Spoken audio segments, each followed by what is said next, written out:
A tariff. Tariff. Tariffs. And tariff. Tariff. President Trump's trade war with American allies. The third largest trading partner in the world. President Trump's tariffs are causing harm to American families and causing harm to American businesses. Charges. Trump's trade war with friends of the United States. We trade with them more than any other country in the world. People and companies in the United States are losing money because of President Trump's tariffs. Where busy shopping malls used to be, there are now empty parking lots. The gates to the factory were locked during work shifts. CEOs sit in boardrooms and look at charts that show their biggest market moving away like sand through fingers. Canada has just made trade deals with 11 countries, but not with the US. And the shaking is about to hit 7 big American names. It will be more than just the news if the thread between America's closest neighbor breaks. It's going to be home. How close is the edge? The very first domino to fall. Picture this, a meeting room in Ottawa in the winter with frost on the windows letting in lots of light. Traders from 11 different countries shake hands while Americans wait in separate rooms further down the hall, not invited. The goal here isn't just to be polite. This is economic warfare that looks like a friendly handshake. The US's biggest trade partner, Canada, has been building something that the US never saw coming. As the US focused on China and Europe, our northern neighbor was building a web of partnerships that could suffocate American supply lines where they were most weak. The stats will tell you what the news won't. The US and Canada exchange $780 billion worth of goods each year. This is more trade between the United States and China, Mexico, and the whole European Union put together. Things get worse from here on out. These 11 new partnerships were chosen on purpose. They have a plan.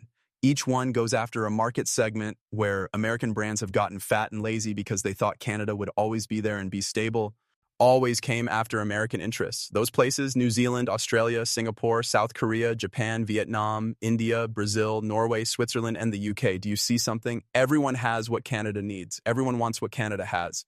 Now, American companies that built their whole northern strategies around being able to get to Canada are looking at doors that are locked. The big store chain is losing its grip. If you walk through the distribution center of any big store chain along the US into Canada, huge buildings with miles of conveyor belts and trucks lined up like dominoes ready to cross into Canadian markets. In particular, one big store built its whole plan for growth around Canadian customers. 47 warehouses and 18,000 workers whose jobs depend on moving American goods north. The business's Canadian income, $847 million every year. That's not small change. For a business that is already having to fight e-commerce giants and changing customer habits, that's the difference between growth and staying the same. But Canada's new relationships are about to change everything. South Korean companies that make goods can now ship directly to stores in Canada, cutting out the need for American middlemen. Japanese home goods don't go through any US marketing networks at all. Charges. Trump's trade war with friends of the United States. We trade with them more than any other country in the world. People and companies in the United States are losing money because of President Trump's tariffs. Where busy shopping malls used to be, there are now empty parking lots. The gates to the factory were locked during work shifts. CEOs sit in boardrooms and look at charts that show their biggest market moving away like sand through fingers. Canada has just made trade deals with 11 countries, but not with the US, and the shaking is about to hit 7 big American names. It will be more than just the news if the thread between America's closest neighbor breaks. It's going to be home. How close? It used to be important to be in Detroit.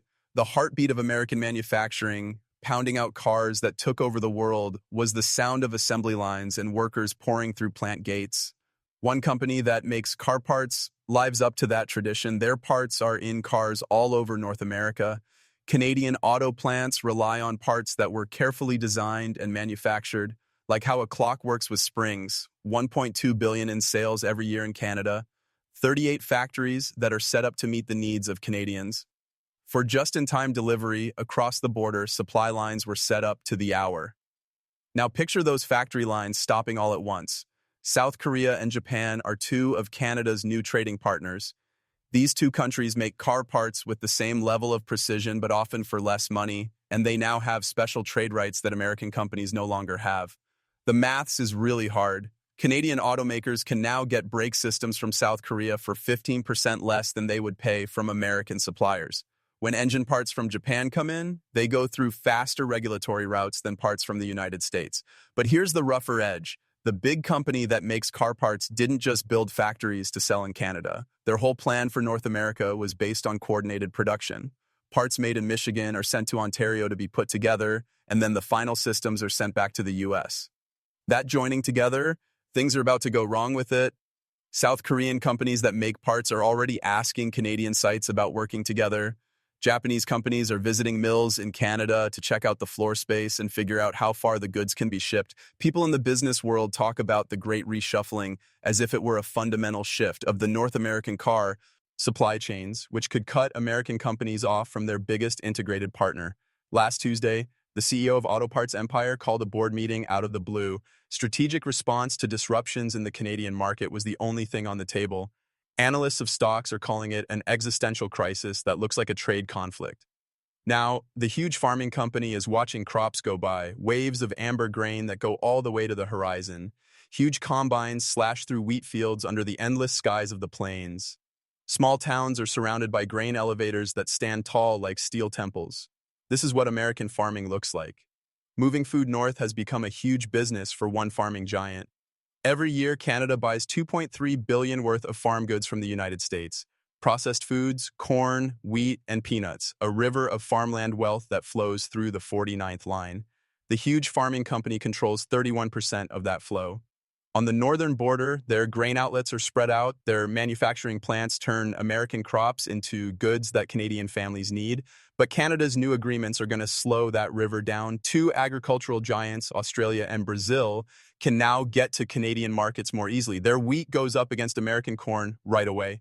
American products are hurt by their soybeans. Their processed foods don't go through any American plants at all. The amounts are mind-blowing. Now, Australian wheat can come into Canada for 12% less than American grain. Brazilian soybeans can be processed faster than American goods, which have to wait weeks. But this is where the dominoes start to fall. The machinery of the agricultural giant depends on how much it moves. For grain mills to make money, they need a steady flow of grain. For processing plants to stay efficient, they need steady amounts of supplies. When demand in Canada goes down, the whole system starts to fall apart in the middle of the American agricultural core.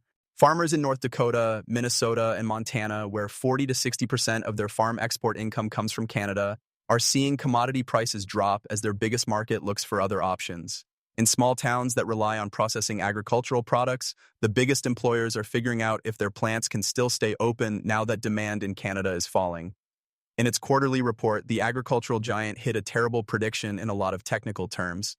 As expected, Canadian markets may see less business, which could mean that facilities need to be merged and workers need to be better utilized across northern activities. In other words, plant closings and layoffs, the slow death of rural businesses that were built around feeding Canada. People in the business world are calling it the new Dust Bowl, but it's not because of drought, it's because of political drought. How far does this cut go? The northern lifeline of the energy corporation is being cut off, and oil derricks are pumping against the backdrop of a sunset. Refineries are spreading out like industrial cities, and pipelines cross continents, bringing the liquid energy that runs modern life.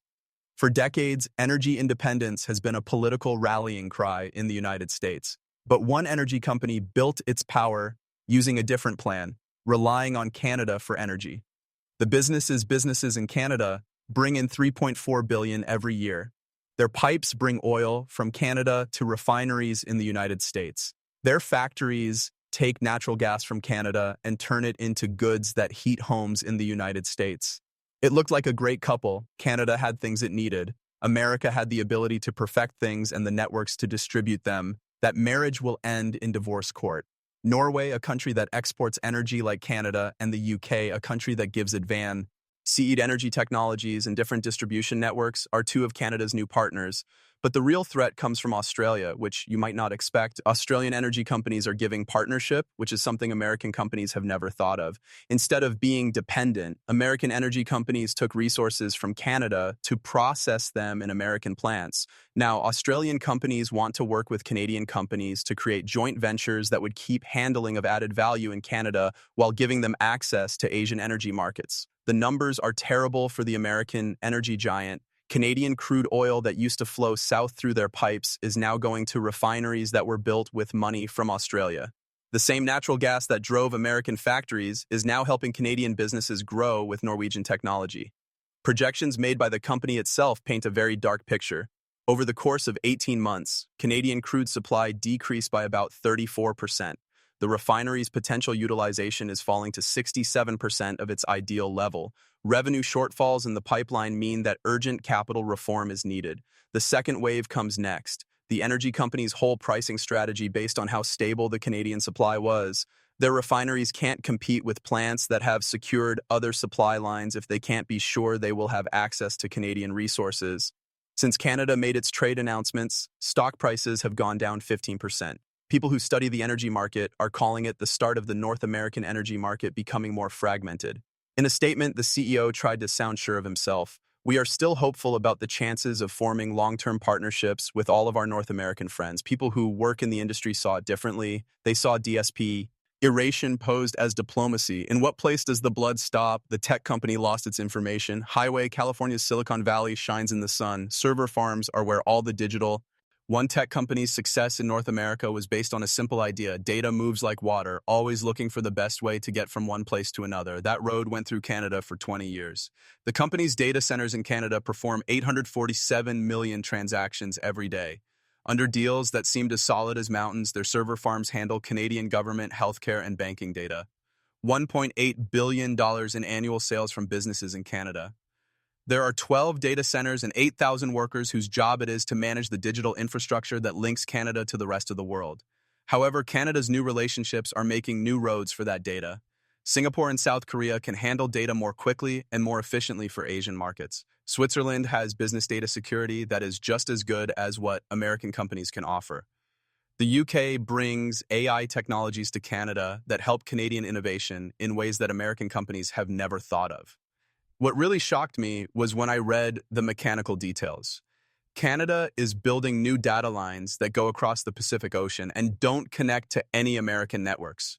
Data from Canada that used to go through American servers on its way to global markets can now go straight to financial hubs in Asia, study centers in Europe, and mines in Australia. In a world where data moves at the speed of light, the technology company's advantage, close location, and well-established infrastructure are becoming less important. Documents inside the company show how big the threat is. Canadian efforts to take back control of their data are making them less reliant on U.S. infrastructure. Different routing methods are expected to cut American network use by 28%. Revenue effect assessment is still going on. But here's the real problem. The tech company's whole North American plan, WDINEW, as based on the idea that Canadian data would always need American networks to get to markets around the world. Everything they did, investments in infrastructure, hiring strategies, and study partnerships, was based on that idea. Now, universities in Canada are working together with AI study centers in Japan directly without going through the United States. Banks in Canada are looking into ways to connect directly to banking networks in Switzerland. The Canadian government is trying ways to store data that keep private data in networks with other countries that the US can't access. There is a big separation of digital infrastructure in North America, which is what tech experts are calling it. The story is told by how volatile the company's stock is. 5% to 7% changes every day as buyers try to figure out how much a North American tech giant that could lose access to half of North America is worth. When the map changes, how do you rebuild a digital empire? The company that makes things was watching the factory lines go dark. Whistles from factories can be heard in industrial valleys. Conveyor belts move precisely made parts towards the final assembly area. There are people in hard hats who run the machines that turn raw materials into the things that make societies possible. One manufacturing behemoth was a symbol of the strength of American industry. Their factories are spread out across the Rust Belt, the South, and the Southwest, making what looked like an unbreakable web of production power. Canadian sales of $2.7 billion a year include not only finished goods, but also parts, raw materials, and industrial services that help Canadian manufacturers stay competitive in global markets. The conglomerate's plan was beautiful in how simple it was. North America is dominant because of its manufacturing know-how, its access to resources, and its well-connected supply lines. Calculators in 11 different countries are writing that answer over again. Australia has mining equipment that is just as good as industrial gear made in the United States. Japan, South Korea brings shipbuilding technologies to Canada that could change the way businesses along the coast work. But the real danger is in the process of merging itself. The large company that made things didn't just sell things to Canada, they set up production networks that depended on each other. For example, Canadian factories made special parts that were put together in the United States, and American factories made parts that were needed by Canadian factories. Interdependence like that, there is only one place where things can go wrong. German engineering firms working through Swiss partnerships are offering to move technology to Canadian facilities. This would free them from having to rely on American suppliers for parts. Japanese companies want to work together to move final assembly jobs from American plants to plants in Canada that are closer to new trade routes in the Pacific. Internal strategy papers that got out to trade publications show how big the problem is. Canadian plans for integrating facilities are being looked at in great detail. Planning for supply chain redundancy sped up. Scenarios of workforce change are being modeled. The English is very harsh. American jobs that rely on Canada becoming a member are being looked at for elimination. The network effects then start to spread. In an integrated industrial chain, if one link breaks, the whole system is put under stress. Suppliers who only sent materials to be used in production in Canada need to find new customers or shut down their sites. Workers whose skills were centered on Canadian needs must change or find new work. In the American industrial heartland, where the conglomerate ran large factories, small towns are watching as their biggest workers figure out if it makes financial sense to keep running the factories. Analysts of manufacturing say it's the fall of industrial North America. How many jobs are lost when supply lines change to work with new partners?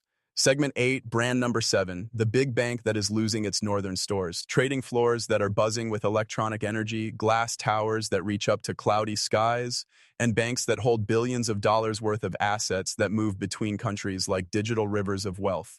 One huge financial services company built its North American kingdom on a base that looked like it would never break. The need for money and banks to connect is clear, and the best networks are made up of people who already know each other. The banking giant makes $4.1 billion a year from its operations in Canada. Not just regular banking, but also investment management, business financing, currency exchange, and the complicated derivatives that allow people to trade with each other around the world. The list of Canadian clients for this company looks like a guide of northern economic power. Companies that needed American financial networks to get to global capital markets included mining companies, energy companies, tech companies, agriculture exporters, and others. That need is going away like frost in the morning. Switzerland, a country known for its excellent banks, and Singapore are two of Canada's new partners. Singapore gives Asian financial networks that don't go through any American middlemen.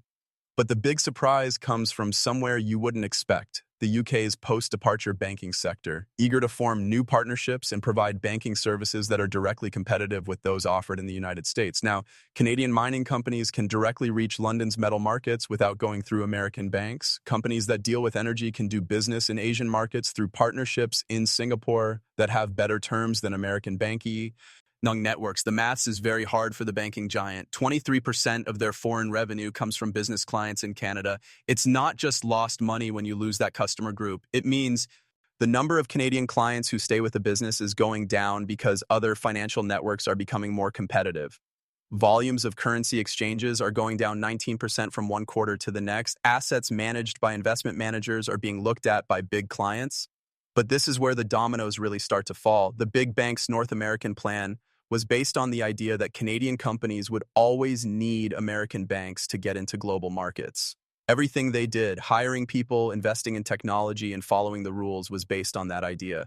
Now, Canadian pension funds are looking into ways to work together directly with Australian retirement funds to make investments. European risk management methods are being tested by Canadian insurance companies. Canadian investment companies are making connections with Asian capital markets that don't go through any American financial middlemen.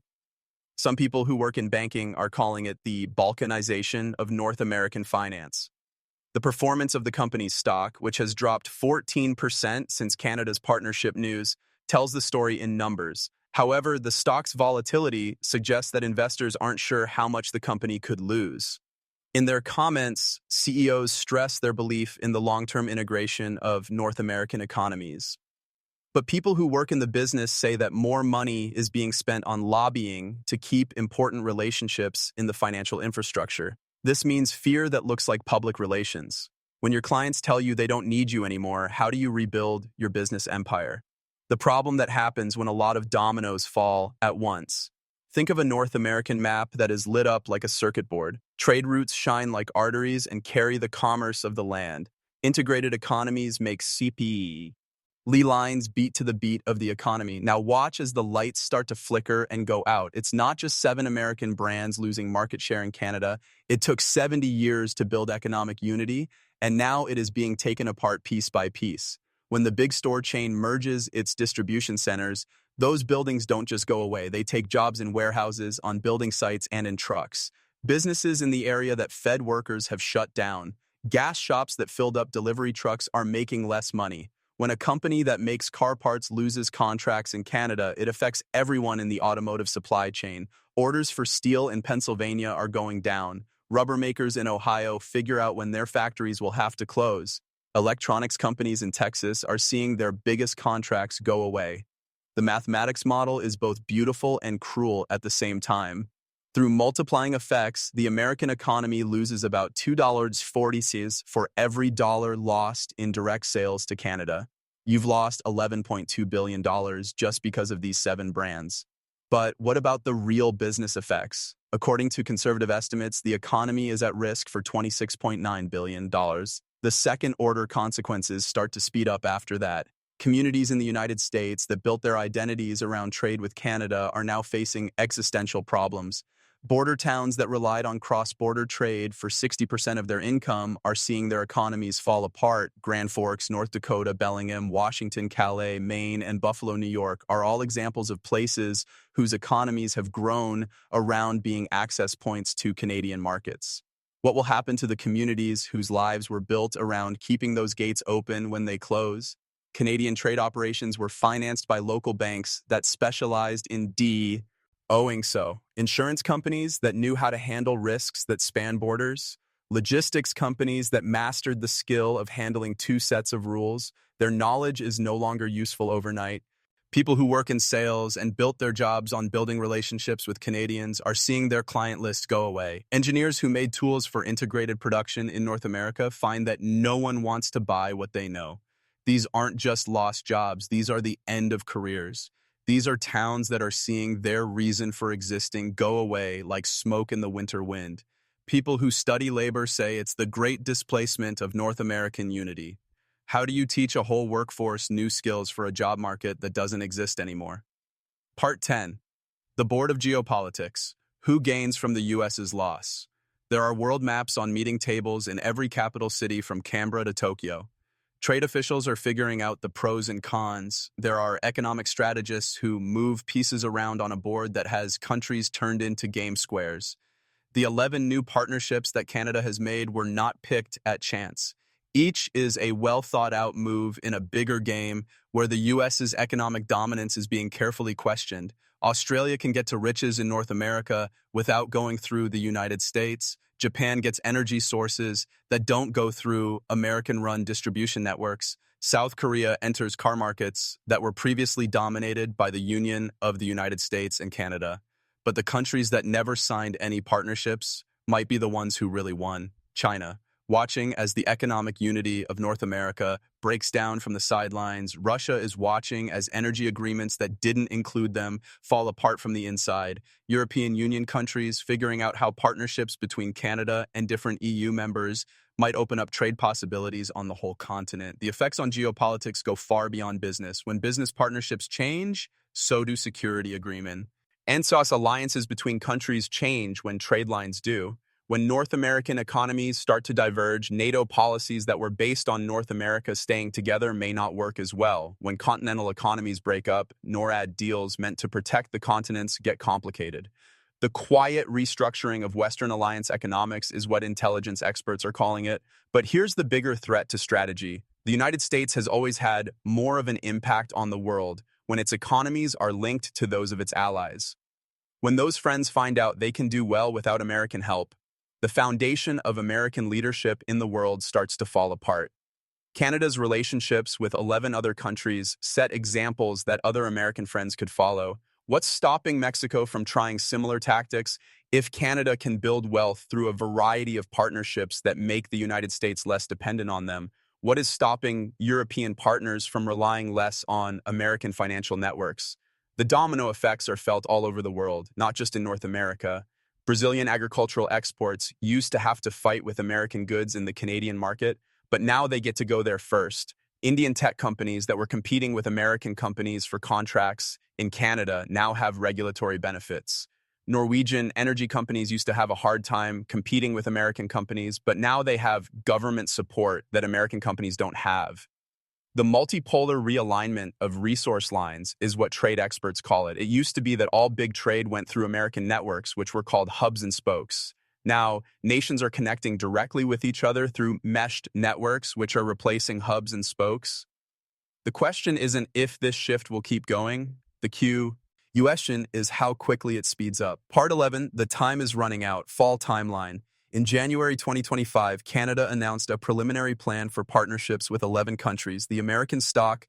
In March 2025, the first official partnership deals were signed. Canada starts to favor new partners when it comes to importing goods. American businesses report early changes in the market. June 2025. Infrastructure purchases have been made public. In Canadian markets, orders for Australian mining equipment went up by 340%.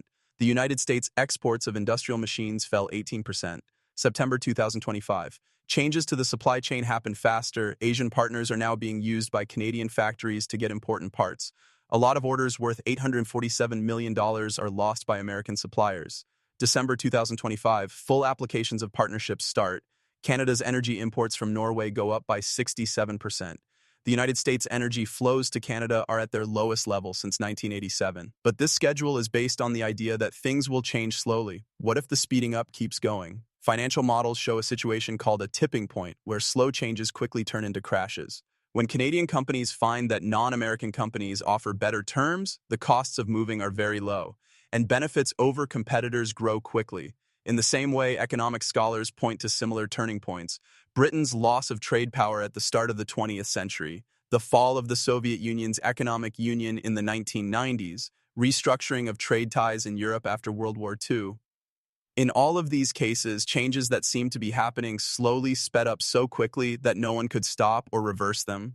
It took 7 decades to build a plan for economic union between the US and Canada. How long will it take to get apart? Analysts in the business world are calling it the compressing of economic history because changes that should happen over generations are happening in just 2 terms. Early warning signs are already showing red in a number of areas. 33% less cash going across borders than the same time last year. The amount of money that is exchanged is falling at faster and faster rates. Port traffic at northern border points has been going down for a while now, but the simplest sign might be the most dangerous. Canadian business schools are focusing less on American market strategies and more on classes that teach students how to trade with Asia. How can American companies fight for partnerships that their competitors think are out of date when the next generation of Canadian business leaders is being trained for a world where America isn't necessary but could be useful? The clock isn't just going off, it's getting faster. On the edge of tomorrow, long shadows are cast by plants that aren't being used across industrial valleys.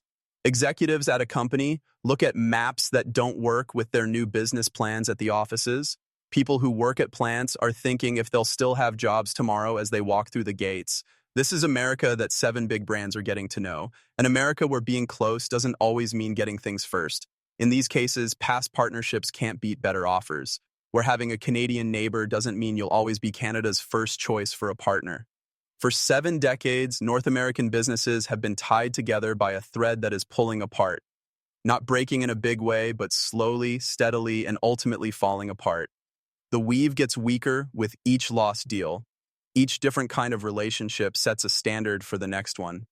Each good trade relationship with a country other than the United States shows that Canada can be prosperous without American help. The numbers are very strict. The United States has lost $11.2 billion because of these 7 companies alone.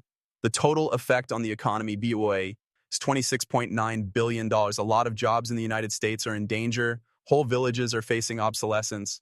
But the cost to people is greater than what numbers can measure. Families in Detroit are keeping an eye on auto plants to see if the Canadian contracts are enough to keep them running. As demand in Canada drops, North Dakota workers are seeing farm processing plants shut down.